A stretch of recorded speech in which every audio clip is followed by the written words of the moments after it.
Hello friends, first of all thanks for being here. आज मैं आपके साथ जो टॉपिक डिस्कस करने वाला हूं वो है cube. We are going to solve 5 different question on the basis of cube.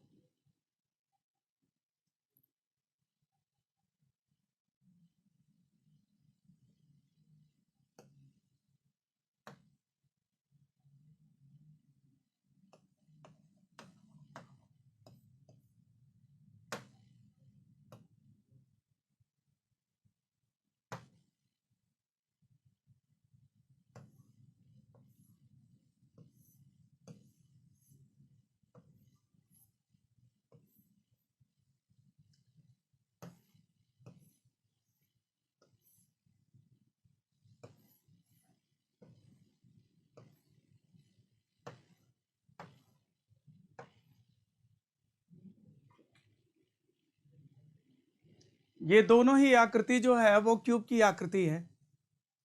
This is a solid figure, this is a transparent figure. घन के दोनों ही चित्र हैं, ये सॉलिड फिगर है और ये ट्रांसपेरेंट फिगर है। Such a figure which all dimensions are equal is called cube. ऐसी आकृति जिसकी तीनों विमाएं आपस में समान हों घन कहलाती है। लंबाई, चौड़ाई, ऊंचाई इसमें तीनों आपस में बराबर होता है। Before going to solve any question you should know some certain concept. First, घन में 6 सतहें होती हैं।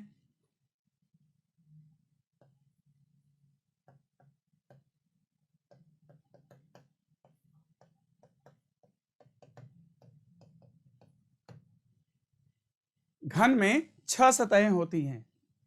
There are 6 faces in a cube. इसका top, bottom, right, left, front, back.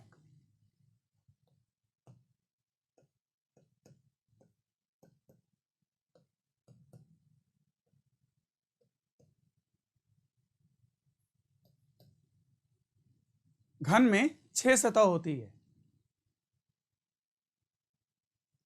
Second point है, घन में 8 कॉर्नर होते हैं। There are 8 corner in a cube. 4 corner जो होते हैं उसके टॉप पे होते हैं और 4 कॉर्नर उसके बॉटम पे होते हैं। आप इमेजिन कर सकते हो जैसे एक बॉक्स है तो 4 कॉर्नर उसके टॉप पे रहता है और 4 कॉर्नर उसके बॉटम पे रहता है। यहां पर देख भी सकते हैं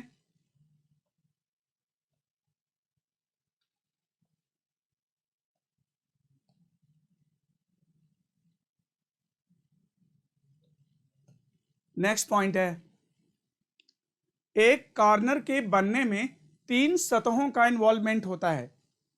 मतलब जब 3 सतहें जब आपस में जुड़ती हैं तो एक कॉर्नर का फॉर्मेशन करती हैं।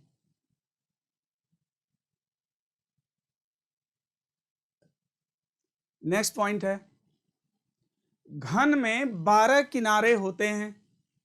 There are 12 edges in a cube. घन में 12 किनारे होते हैं।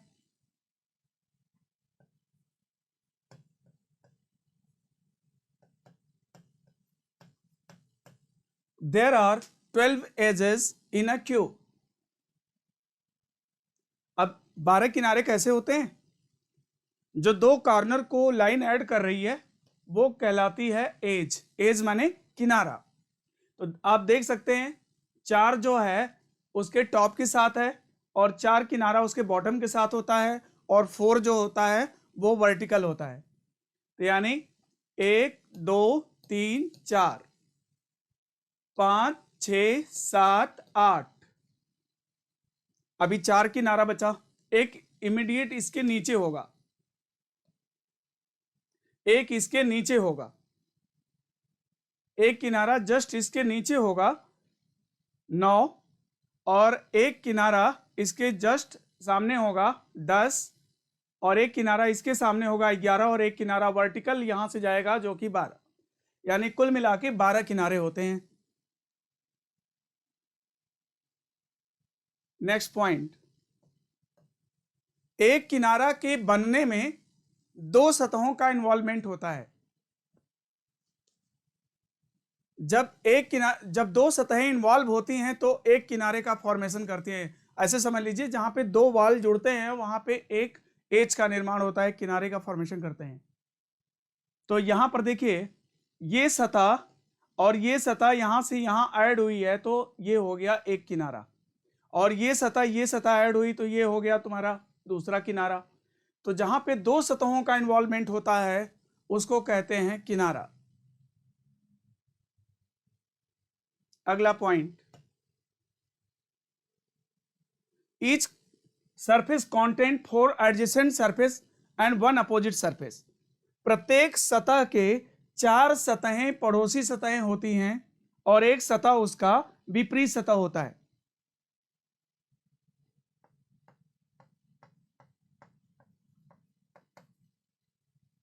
प्रत्येक सतह के 4 सतहें उसकी पड़ोसी सतहें होती हैं और एक सतह उसका विपरीत सतह होता है। Each surface content 4 adjacent surface and 1 opposite surface.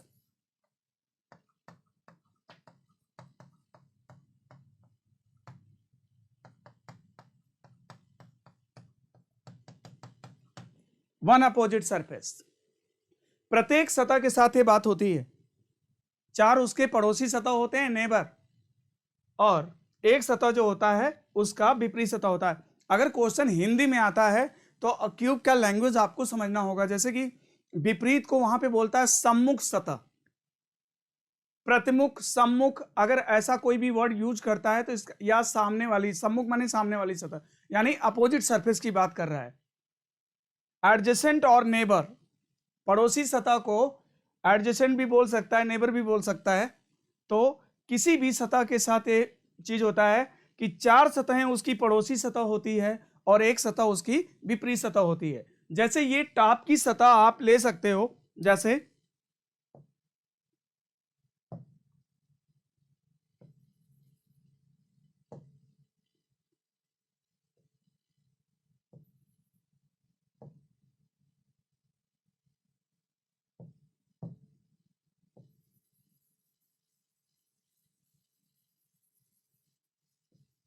इस टॉप की सतह को देखो मैंने ग्रीन से कलर कर दिया, तो उसके 4 सतह पड़ोसी होंगे।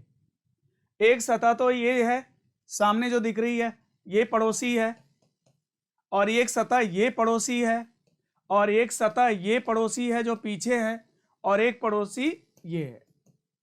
तो इस सतह के कितने पड़ोसी हैं? 4। तो बताइए इसका अपोजिट कौन हुआ? उसका बॉटम। यस, तो ये जो है उसका अपोजिट हो जाएगा।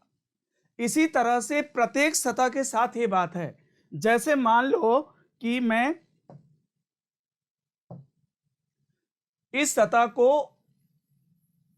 पर्पल से मैंने इसको पेंट कर दिया, इस सतह के साथ भी वही बात है। इसके 4 सतह पड़ोसी हैं और एक विपरीत है।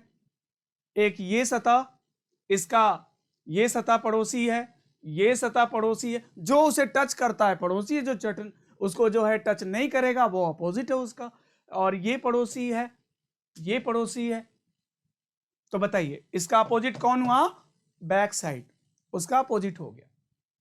तो सो ये कॉन्सेप्ट अंडरस्टूड फ्रेंड्स, आपको ये कॉन्सेप्ट समझ में आ गया होगा कि प्रत्येक सतह के 4 सतह पड़ोसी और एक उसका विपरीत होता है।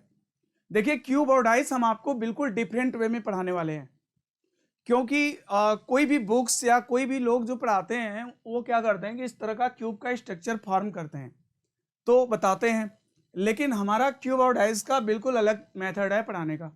तो देखिए जो अगर आप डाइस को पढ़ना है तो पहले क्यूब पढ़ना होगा। जब आपको क्यूब अच्छे से समझ में आ जाएगा तो डाइस अपने आप समझ में आ जाएगा, ओरल आंसर करेंगे बिल्कुल। कैसे? तो अगर आपको पहले क्या क्लियर करना है, पहले आपको क्यूब क्लियर करना है। सबसे पहले आपको क्या क्लियर करने हैं? क्यूब क्लियर करने हैं। इसके बाद हम पढ़ाएंगे डाइस। अगर आपको क्यूब क्लियर हो गया तो डाइस भी क्लियर हो जाएगा। ओके, क्योंकि क्यूब और डाइस दोनों को हम एक ही फिगर से पढ़ाते हैं। तो एक फिगर हम आपको समझाने जा रहे हैं। अगर ये फिगर आपको समझ में आ गया तो आप समझ लो कि पूरा क्यूब समझ में आ गया। ओके, तो क्यूब से जो बनने वाले प्रॉब्लम है अलग अलग एग्जाम में अलग अलग तरीके से आते हैं।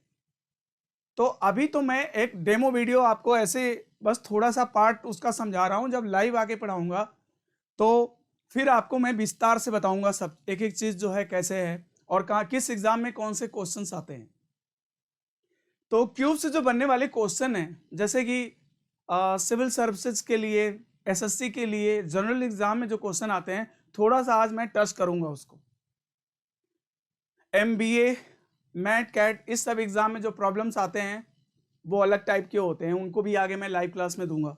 इसके बाद फिर जो कलर वाले जो क्वेश्चन आते हैं, मोस्टली क्वेश्चन कलर वाले ही आते हैं, तो जो कलर वाले क्वेश्चन आते हैं उनको भी मैं बताऊंगा आपको जब लाइव क्लास पे आऊँगा। वैसे दोस्तों मैं इस वर्चुअल एजुकेशन के अगेंस्ट था, लेकिन स्टूडेंट्स हमारे इतना मैसेज कर रहे थे कि मुझे उनके डिमांड पे यहाँ आना पड़ा। नहीं तो मैं नहीं सोचा था कि मैं ऑनलाइन पढ़ाऊँगा। तो उन इतना मैसेजेस आए, इतना सर आप कुछ करिए, सो मुझे इस प्लेटफॉर्म पे आना पड़ा। तो लिसन हियर फ्रेंड्स,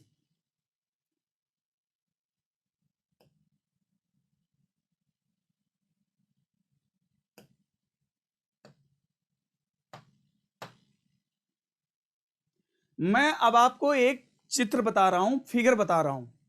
अगर आप इस फिगर को अच्छे से समझ लीजिए फिर आप समझ लो क्यूब और डाइस एकदम इजी हो जाएगा, ओरल आंसर करेंगे फिर इसके बाद। ओके, तो चलिए अभी हम आपको बताते हैं कि जिस फिगर से हमें क्यूब और डाइस, घन और पासा दोनों पढ़ने हैं।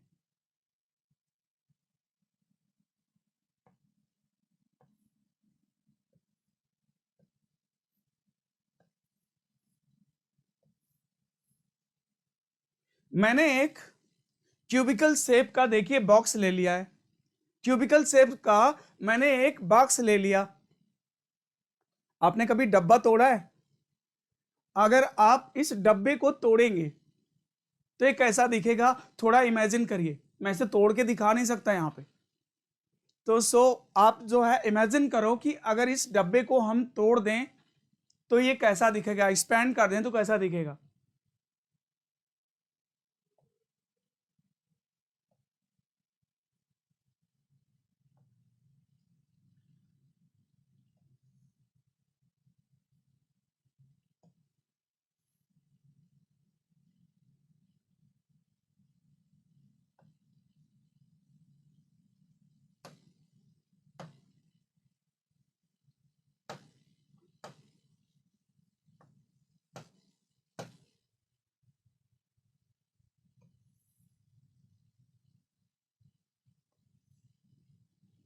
अच्छा बताओ, अगर इस डब्बे को मैं तोड़ दूं तो बताओ ऐसा दिखेगा?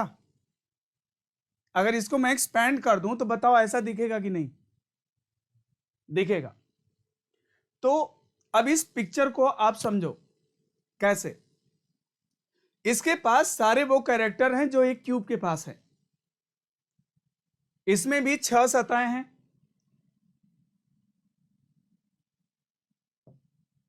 इसमें भी 6 सतहें हैं, 1 2 3 4 5 6। इसमें भी 8 कॉर्नर हैं, 12 किनारे हैं। तो देखिए, अब सपोज करिए कि अगर मैं इस फिगर को ऐसे उठा दूं और इस फिगर को ऐसे उठा दूं और इस सरफेस को भी ऐसे उठा लूं और इस सरफेस को भी ऐसे उठा दूं, तो बताइए एक गहरा बॉक्स बन जाएगा कि नहीं? फिर भी एक सतह अभी इसके साथ वो जुड़ी रहेगी और यही सतह उसको जाकर के ऊपर से क्या करेगी, पैक कर देगी। तो ये डब्बा फॉर्म हो जाएगा। तो देखिए, प्रत्येक सतह दो विपरीत सतहों के बीच में एक सतह होता है। इस कॉन्सेप्ट को ध्यान रखिए, दो विपरीत सतहों के बीच में एक सतह होता है। तो देखिए, अगर हम दो विपरीत सतह लेते हैं, जैसे ये ले लिया और ये ले लिया, ये ले लिया और ये ले लिया, तो बताइए ये दोनों जो हैं एक दूसरे के क्या हैं? अपोजिट हैं, क्योंकि इनके बीच में एक सतह है। ये ले लिया और ये ले लिया, ये दोनों एक दूसरे के क्या हैं? अपोजिट हैं, क्योंकि इनके बीच में एक सतह है। ये ले लिया और ये ले लिया, ये दोनों क्या हैं? एक दूसरे के अपोजिट हैं, क्योंकि इनके बीच में एक सतह है। तो देखिए ये चारों सतह इस सतह के क्या हैं? पड़ोसी हैं। इस सरफेस कंटेंट 4 एडजेसेंट सरफेस, यानी एक सतह अगर मैं इसको लेता हूं तो इसके 4 सतह ये क्या हैं? चारों इसके पड़ोसी हैं, और जो बचा वही उसका क्या होगा? अपोजिट। कोई भी सतह आप ले लो, जैसे ये ले लिया तो ये चारों लोग इसको टच करते हैं, ये चारों लोग इसके पड़ोसी हो गए, और ये टच नहीं करता तो ये हो गया अपोजिट। तो प्रत्येक सतह के 4 पड़ोसी और एक विपरीत होते हैं। तो 4 पड़ोसी हैं, अब इसको हम यहां स्लाइड कर सकते हैं, जैसा कि डाइस में करते हैं, तो इसको हम स्लाइड कर सकते हैं। तो बेटर है कि स्लाइड ना करके हम इसको एक ही कनेक्शन से ऐड कर देते हैं, यहां से यहां तक इसको हम एक ही कनेक्शन से ऐड कर दिए ऐसे। इसका मतलब ये हुआ कि 1 2 3 4 सतह तो ये हो गया, और ये 5वीं सतह है, और इसका जो अपोजिट है वो 6वीं सतह है। तो इसके चारों लोग पड़ोसी हैं, तो सबको मैं इसको जो है यहां से देखिए कनेक्ट कर दिया, कनेक्ट कर दिया। इसका मतलब है चारों लोग इसके पड़ोसी हैं, और ये वाली इसकी विपरीत है। अब इसको मैं क्या करूंगा कि 90 डिग्री घुमा के यहां रख देता हूं। अगर मैं इस फिगर को 90 डिग्री घुमा दूं,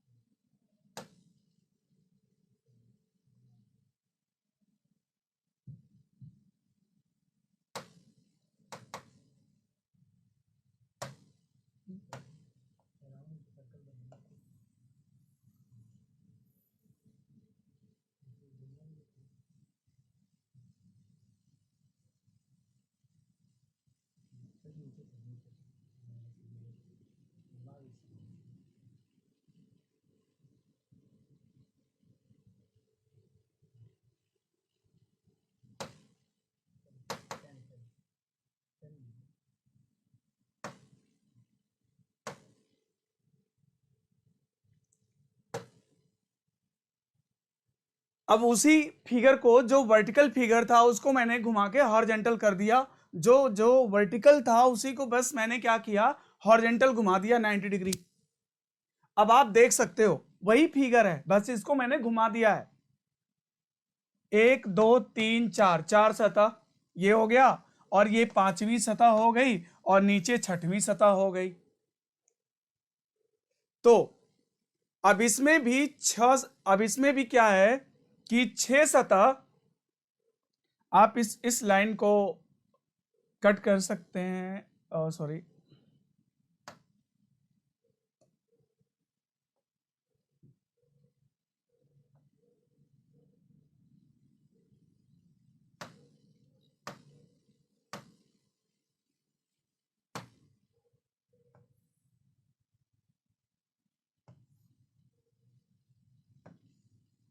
या इस लाइन, अब ये आपकी फिगर जो है हॉरिजॉन्टल घुमा के मैंने रख दिया।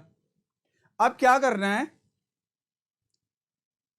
कि 6 सतह इसमें है कि नहीं, देखो 1 2 3 4 5 6, 6 सतह है। 8 कॉर्नर भी होना चाहिए, और एक कॉर्नर 3 सतहों से बनता है।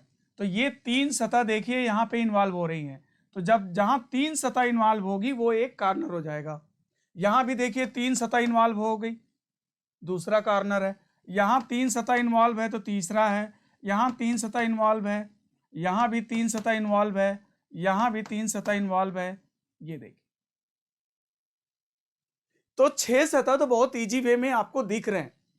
6 सतह बहुत इजी वे में आपको दिख रहे हैं, जैसे कि आप देख सकते हो।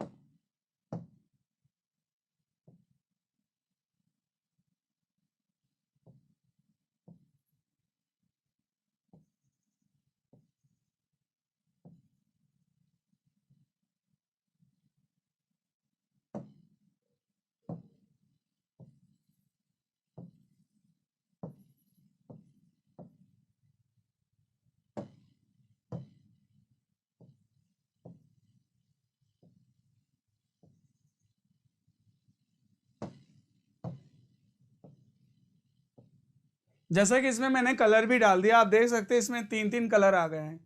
तो ये 6 सतह तो 6 कॉर्नर तो आपको दिखाई दे रहे हैं, लेकिन अभी 2 कॉर्नर और हैं।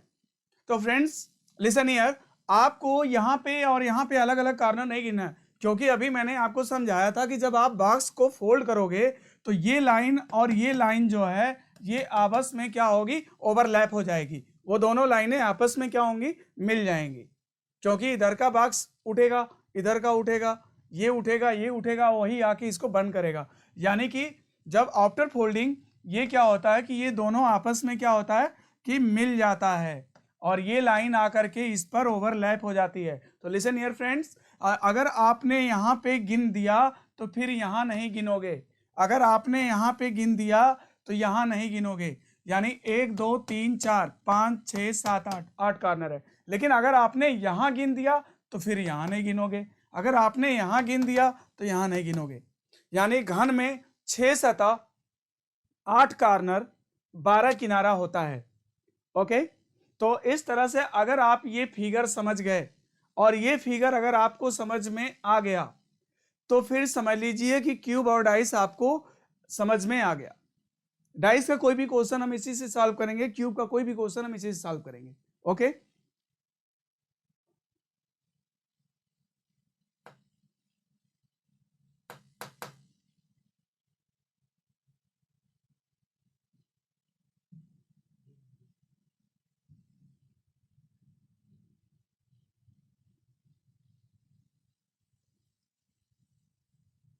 in this chapter we are going to solve 5 different question friends. First question, एक घन के 6 सतह पर 6 अलग अलग रंग हैं, लाल हरा के बीच में गुलाबी है, काला के विपरीत नीला है। यदि एक सतह पर नारंगी रंग हो तो उसके विपरीत सतह पर कौन सा रंग होगा, उसके विपरीत सतह पर कौन सा रंग होगा। तो देखो फर्स्ट ऑफ ऑल क्या करना है कि अभी जो फिगर हम अभी आपको बताए हैं वही फिगर आप बना लीजिए।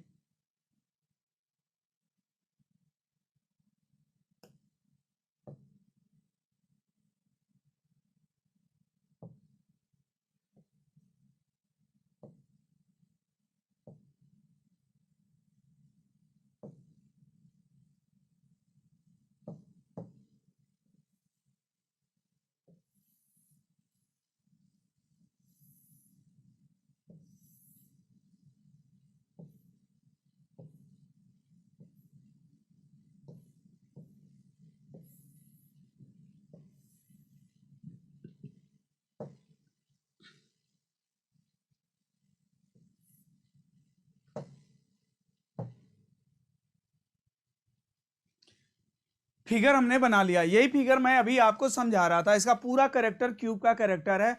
जो भी सवाल सॉल्व करना है हम बॉक्स नहीं बनाएंगे, हम इसी फिगर को बनाएंगे। तो क्वेश्चन क्या कहता है, एक घन के 6 सतह पर 6 अलग अलग रंग हैं, लाल और हरा के बीच में गुलाबी है। तो याद रखना फ्रेंड कि सबसे पहले क्या करना आपको कि सबसे पहले जो सतह एक दूसरे की अपोजिट होती है उसको हमेशा पहले ऊपर और नीचे भरना। आपको सबसे पहले उसे ऊपर और नीचे भरना है, जो भी सतह अपोजिट है पहले ऊपर भरना है। तो क्या बोलता है, काला के विपरीत नीला है, काला के विपरीत नीला है। तो पहले काला और नीला ऊपर नीचे भर लेते हैं। काला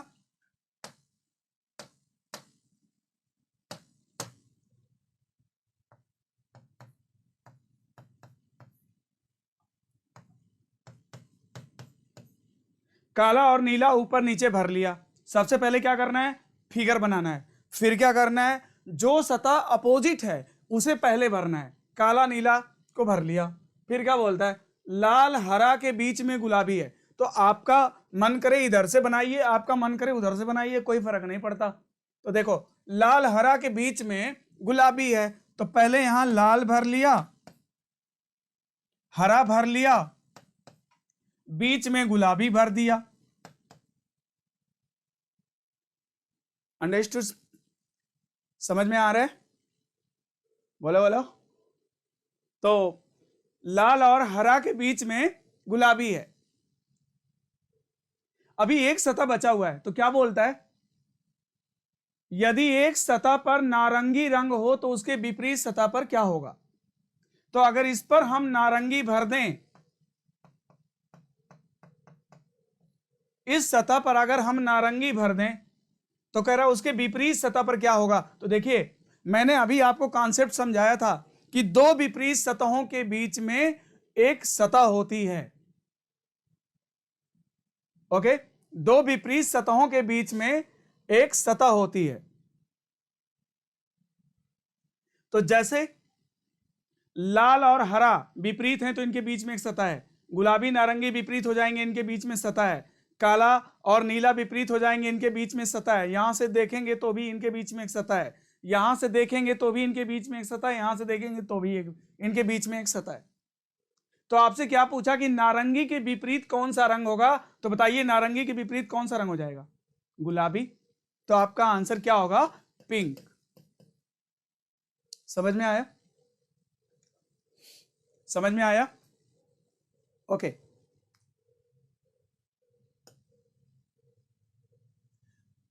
let's move on. Next question. एक घन के 6 सतह पर 6 अलग अलग रंग हैं। एक घन के 6 सतह पर 6 अलग अलग रंग हैं। दिस इज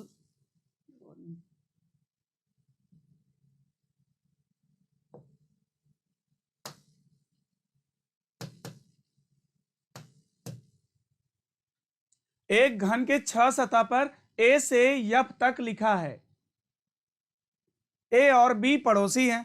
तो फ्रेंड्स फर्स्ट ऑफ ऑल क्या करना है आपको? फिगर बनाने हैं। तो चलो पहले फिगर बना लेते हैं।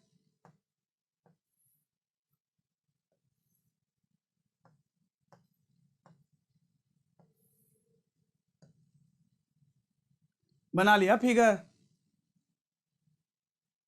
ए से एफ तक लिखा है। ए और बी क्या है? पड़ोसी। ए और बी क्या है? पड़ोसी। तो जहां मन करे वहां आप इनको पड़ोसी बना दीजिए। यहां बना सकते हो, यहां से यहां बना सकते हो, यहां से यहां बना सकते हो, या ऐसे बना सकते हो। आपका जैसे मन करे वैसे भर लो। आंसर तो वही आने हैं। आंसर तो वही आने हैं, कुछ भी भरो। बस ये है कि ऑर्डर सही होना चाहिए उसका। एक घन के 6 सतह पर ए से अब तक लिखा है। ए और बी पड़ोसी हैं। तो चलो हम यहां से बना देते हैं। ए और बी को पड़ोसी कर दिया। सी और डी पड़ोसी नहीं है। तो सबसे पहले तो हमें उस इंफॉर्मेशन को अप एंड डाउन भरना है जो कि पड़ोसी नहीं है। तो सी और डी पड़ोसी नहीं है, तो सी और डी को ऊपर नीचे भरो। कोई भी क्वेश्चन पढ़िए, सबसे पहले ये देखिए कि उसमें कौन अपोजिट है, उसको पहले अप एंड डाउन भर दीजिए। इसके बाद उस फिगर को आगे भरिए। तो एक घन के 6 सतह पर ए से अब तक लिखा है। सी और डी पड़ोसी नहीं, ऊपर नीचे भर दिया। ए और बी पड़ोसी हैं, भर लिया। ए और ई पड़ोसी हैं। अब ए और ई क्या है? पड़ोसी। तो ए के बगल में ई को भर दीजिए। अब एक ही सतह बचा है। तो कहता है तो यप के विपरीत सतह पर कौन सा अक्षर होगा? तो हम यहां पर अगर यप भर लें तो आपको पता है ना कि दो विपरीत सतहों के बीच में क्या होता है? एक सतह होता है। तो ये दो विपरीत सतह हैं, इनके बीच में एक सतह है। तो यप का विपरीत क्या होगा? आंसर विल बी ए। ए होगा।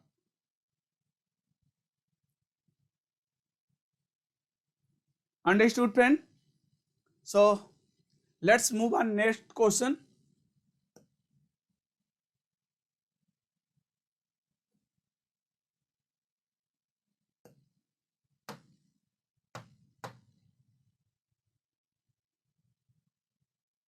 एक घन के 6 सतह पर सोमवार से शनिवार तक लिखा है।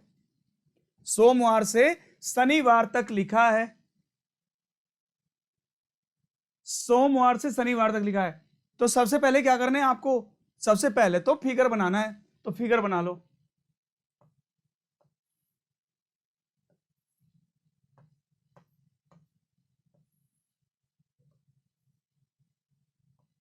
अब आप कहोगे कि सर हम तो वही फिगर बना लें, तो कोई दिक्कत है? नहीं, दिक्कत नहीं है। दिक्कत तो भी नहीं है, लेकिन आगे चल करके दिक्कत होगी। जब हम कलर वाले क्वेश्चन पे आएंगे तो फिर अगर आप बॉक्स बना बना के क्वेश्चन करेंगे तो जितने देर में आप एक क्वेश्चन करेंगे उतने देर में बच्चा 10 क्वेश्चन करेगा। ओके, क्यूब के क्वेश्चन बहुत इजी होते हैं, बट यह है कि अगर आप ट्रेडिशनल मेथड यूज करते हो तो फिर बहुत बोरिंग भी लगेगा और आपको बहुत टाइम टेकिंग हो जाएगा।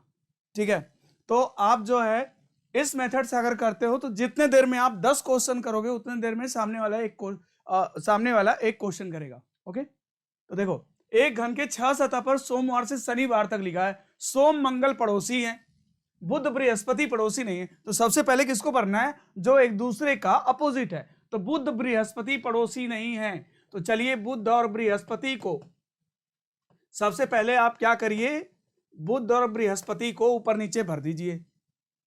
फिर क्या आता है, सबसे पहले हमें फिगर बनाना है। फिर क्या करना है, जो इंफॉर्मेशन अपोजिट दी हुई है उसको सबसे पहले ऊपर नीचे भर लेने हैं। ठीक है, अब इसके बाद क्या कहता है, सोम मंगल पड़ोसी हैं, तो भाई सोम मंगल को पड़ोसी बना दो, चाहे यहां बना लो, यहां बना लो, यहां कहीं भी बना लो। याद रखना कि दोनों आखिरी बॉक्स जो होता है ना वो पड़ोसी होता है। मोड़ने पर ये दोनों कार्नर ये ओवरलैप हो जाते हैं, मोड़ने पर ये दोनों कार्नर ओवरलैप हो जाते हैं और ये जो किनारा है वो भी इस पर ओवरलैप हो जाता है। तो ये कार्नर मिला के एक कार्नर गिना जाता है और ये कार्नर मिला के एक कार्नर गिना जाता है और ये किनारा मिला के एक किनारा गिना जाता है। ठीक है, बाकी सेपरेट गिने जाते हैं। तो सबसे पहले भर दिया बुध बृहस्पति अपोजिट है, फिर सोम मंगल पड़ोसी हैं, तो ये देखो सोम और मंगल पड़ोसी हैं तो बना दिया यहां। ओके, सोम मंगल पड़ोसी हैं। फिर क्या बोलता है, शुक्र शनि पड़ोसी हैं। देखिए अगर यहां पर बोलता कि शुक्र मंगल पड़ोसी हैं तो शुक्र को हम यहां भरने के लिए बाध्य होते। अगर कहता कि शुक्र सोम पड़ोसी हैं तो शुक्र को हम यहां भरने के लिए बाध्य हो जाते। लेकिन यहां पर वो बोलता है कि शुक्र, और अगर ये बोलता कि शनि मंगल पड़ोसी हैं तो आप शनि भरने के लिए यहां पर मजबूर हो जाते। अगर बोलता कि शनि सोम पड़ोसी हैं तो शनि को यहां भरने के लिए मजबूर हो जाते। लेकिन वो बोल रहा है शुक्र शनि पड़ोसी हैं, तो भैया आपके पास 2 सीट है ना, तो 2 सीट पर 2 लोग को बैठाना है, तो कोई कहीं भी बैठ सकता है, ये आप डिसाइड तो है नहीं कि यहीं बैठेगा वो, है ना। तो शुक्र शनि पड़ोसी है तो शुक्र को हम यहां शनि को यहां भर सकते हैं, या फिर आप ये भी कह सकते हो शनि यहां भर दीजिए, शुक्र यहां भर दीजिए। तो ये जो है शुक्र शनि पड़ोसी हैं तो हम कहीं भी इनको भर सकते हैं। तो इसमें आंसर आपका डेफिनिट नहीं आएगा, इसमें जो आंसर आएगा वो इधर आर में आएगा। ठीक है, तो आपसे क्या पूछा है, शनि का विपरीत कौन सा दिन होगा, तो बताओ भाई शनि का विपरीत क्या, शनि अगर यहां है तो विपरीत मंगल भी हो सकता है, शनि अगर यहां है तो विपरीत सोम भी हो सकता है। तो इस क्वेश्चन का आंसर होगा सोम या मंगल, सोम या मंगल। समझ में आया? तो नेक्स्ट क्वेश्चन पे चलते हैं अब।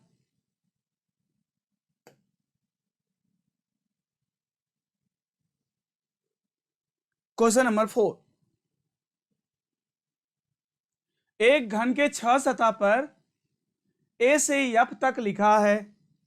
तो कोई भी क्वेश्चन सॉल्व करने से पहले हमें क्या करना है फ्रेंड, सबसे पहले फिगर ड्रॉ कर लेना है जो मैंने अभी आपको समझाया है।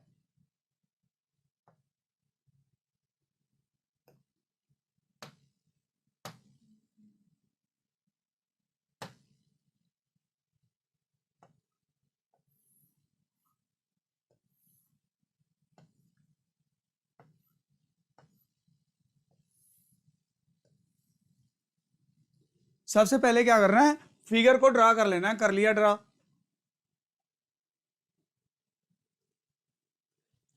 और सबसे पहले उस इंफॉर्मेशन को भरना है जो एक दूसरे का अपोजिट है, जो अपोजिट है। तो देखो एक घन के 6 सतह पर ए से एफ तक लिखा है तथा प्रत्येक सतह पर एक अंक भी लिखा है। विपरीत सतह पर लिखे अंकों का योगफल कितना है, 7 है। ए और एफ पड़ोसी नहीं है, ए और एफ पड़ोसी नहीं है। तो ए और एफ पड़ोसी नहीं है तो सबसे पहले क्या करेंगे, ऊपर और नीचे इनको भर देंगे। फिर क्या बोलता है, सी और अंक 3 ना तो पड़ोसी हैं और ना ही समान सतह पर हैं। तो सी और अंक 3 ना पड़ोसी हैं ना समान सतह पर, तो जहां सी भरोगे 3 को ना उस पर भरोगे ना उसके पड़ोसियों के यहां भरोगे, तो हर सतह के 4 पड़ोसी होते हैं, यानी कुल मिला के 5 जगह आप नहीं भर सकते। ठीक है, चलो सपोज कि सी मैं यहां भर लिया, तो सी और अंक 3 ना तो पड़ोसी हैं ना ही समान सतह पे हैं, तो 3 ना इस पर भर सकते हैं और न इसके पड़ोसियों के यहां, तो इसके 4 पड़ोसी हैं। कौन? एक पड़ोसी ये है, दूसरा पड़ोसी ये है, तीसरा पड़ोसी नीचे है। ऊपर वाली सतह का मतलब कि पूरी सतह है, नीचे वाली सतह का मतलब यहां से यहां पूरी सतह है। और एक पड़ोसी इसका और है, बताइए कौन है? इसका एक पड़ोसी और है, यस, आखिरी बॉक्स। ये दोनों बॉक्स, ये जो एज है, किनारा है, ये ओवरलैप करके एक ही किनारा बनता है।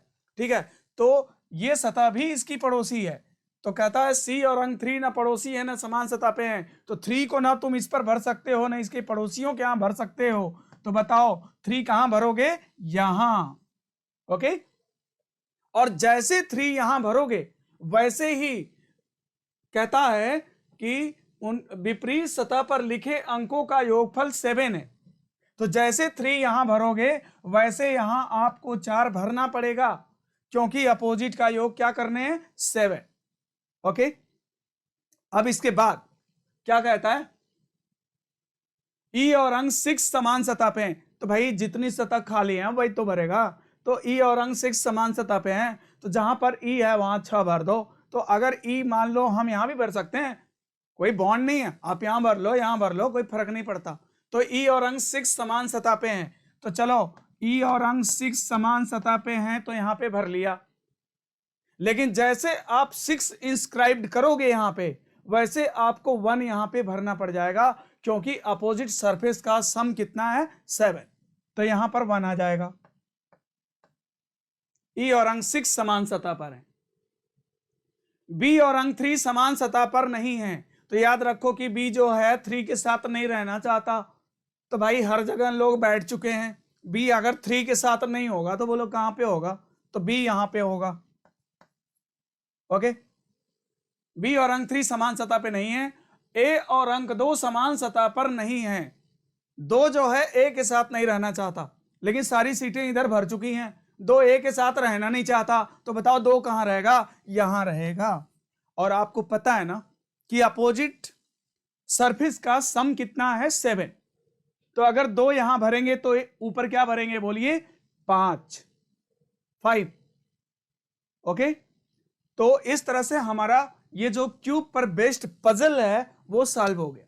अब जो भी सवाल पूछेगा ना वो सवाल आप फटाफट बता सकते हो। अब क्वेश्चन पे आते हैं। पहला क्वेश्चन क्या है? सतह डी पर कौन सा अंक लिखा है? देखिए, सतह डी पर कौन सा अंक लिखा भाई?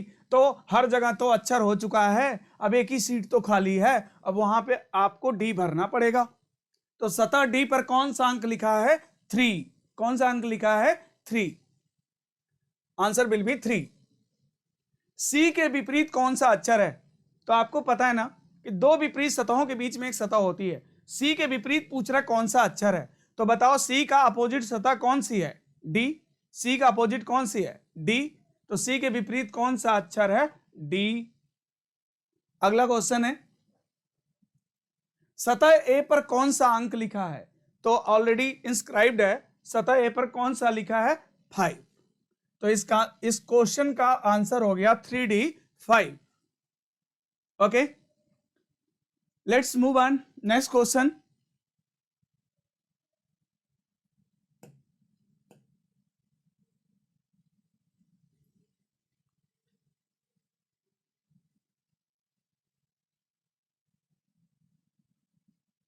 क्वेश्चन नंबर 5, एक घन के 6 सतह पर 6 अलग अलग रंग हैं तथा प्रत्येक सतह पर एक जानवर की तस्वीर भी बनी हुई है। तो सबसे पहले क्या करना है? कोई भी क्वेश्चन करने से पहले मैंने आपको बोला था कि पहले क्या करेंगे? फिगर बना लो। तो चलो फिगर बना लेते हैं।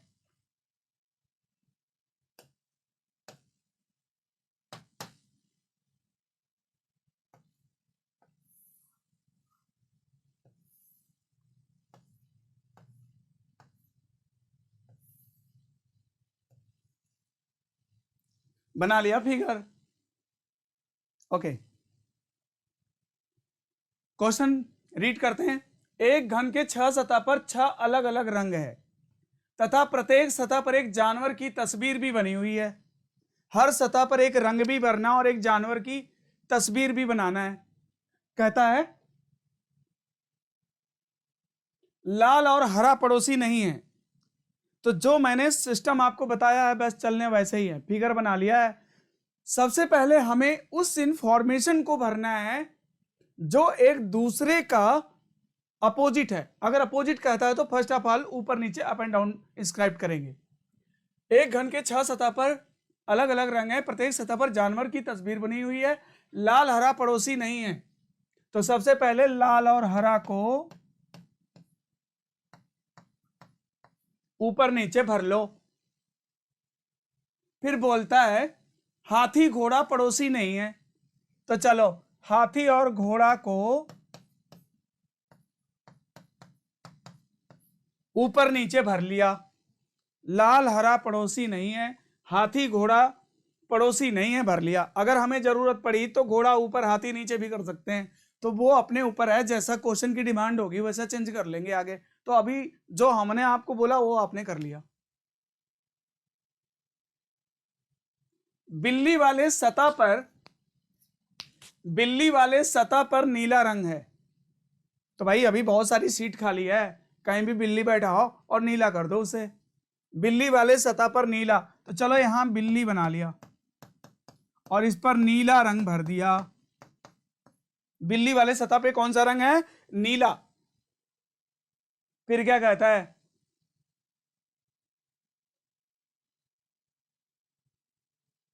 शेर और गाय पड़ोसी नहीं है। शेर और गाय पड़ोसी नहीं है, रहना भी नहीं चाहिए, है ना। शेर गाय पड़ोसी नहीं। अगर आप शेर यहां भरते हैं तो गाय वहां कर दीजिए, और गाय यहां भरते हैं तो शेर उधर कर दीजिए, ने खा जाएगा उसको, है ना। तो शेर गाय पड़ोसी नहीं है। फिर क्या बोलता है? गाय वाले सतह पर काला रंग है। तो जहां भी गाय भरेंगे ना वहां काला भरेंगे, तो यहां पर काला भर दिया। गाय वाले सतह पर काला रंग है।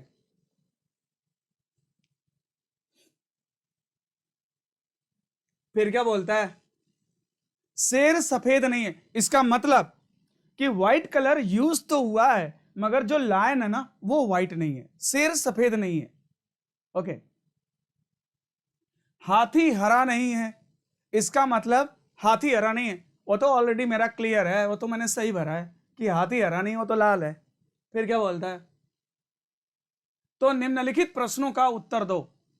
ओके, यानी कि हमारी पजल जो है वो फुलफिल है, बस अब हमें आंसर देने हैं। यदि एक सतह पर ऊंट की तस्वीर हो तो उसका रंग ज्ञात करो। तो भैया हर जगह देखो जानवर हो चुका है, अब एक ही सतह खाली है। अगर यहां पर ऊंट की तस्वीर हो जाए तो सफेद रंग का प्रयोग किया गया है। आप देख सकते हैं सारा रंग हो चुका है, सफेद अभी बचा हुआ है। क्या कहता है? एक घन के 6 सतह पर 6 अलग अलग रंग है, प्रत्येक सतह पर जानवर की तस्वीर बनी हुई है। लाल हरा पड़ोसी नहीं है तो पड़ोसी नहीं है। हाथी और घोड़ा पड़ोसी नहीं है तो पड़ोसी नहीं है। बिल्ली वाले सतह पर नीला रंग है। और फिर क्या बोलता है? शेर गाय पड़ोसी नहीं है, नहीं है। और गाय वाले सतह पर क्या है? काला रंग है तो है। फिर क्या बोलता है? शेर सफेद नहीं है। शेर सफेद नहीं है यानी सफेद रंग का इस्तेमाल तो है मगर शेर नहीं है। तथा हाथी हरा नहीं है, ऑलरेडी हाथी हरा नहीं है। तो भाई हर जगह हो चुका है, अभी शेर का रंग बताना होगा। तो आगे क्वेश्चन में मिल जाएगा। यदि एक सतह पर गुलाबी रंग है तो उस पर कौन सा जानवर है? तो देखिए हर जगह कलर हो चुका है। अगर हम यहां पर गुलाबी रंग भरते हैं तो बताइए उस पर कौन सा जानवर आएगा? शेर, लायन। फिर क्या बोलता है? घोड़ा का रंग ज्ञात करो। तो घोड़ा का रंग तो ऑलरेडी क्लियर है, वो तो ऑलरेडी क्लियर है कि हरा है ना। तो इस तरह से हमारा पूरा पजल सॉल्व हो गया। तो ये जो क्वेश्चन है मोस्टली आप देखे होंगे यूपीएससी ये सब एग्जाम में, एसएससी में भी, और सारे लगभग सारे एग्जाम में ही इस तरह के भी क्वेश्चन आते हैं। तो ये तो फ्रेंड्स अभी हमने केवल टच करा है थोड़ा सा, बस मैं आपको क्यूब से मैंने इंट्रोडक्शन दिया है। अभी आप कलर वाले क्वेश्चन करेंगे तो उसका पूरा कॉन्सेप्ट अलग कॉन्सेप्ट है, एक एक कॉन्सेप्ट एक एक लाइन आपको बताना पड़ेगा, है ना। अभी तो मैं केवल एक डेमो क्लास आपको परिचय दे रहा हूँ कि बस ऐसे है, और जब मैं लाइव क्लास लूँगा तो उसमें डीपली आपको जाके फिर बताऊंगा कि क्यूब पर बनने वाले डिफरेंट डिफरेंट जो क्वेश्चन हैं वो कैसे हो सकते हैं। और बहुत ही इंटरेस्टिंग है। अगर देखो रीजनिंग बहुत ही इंटरेस्टिंग सब्जेक्ट है, आपको बहुत मज़ा आने वाला है आगे, है ना। तो 5 क्वेश्चन आज हमें सॉल्व करने थे, सो हो चुके हैं। So thank you.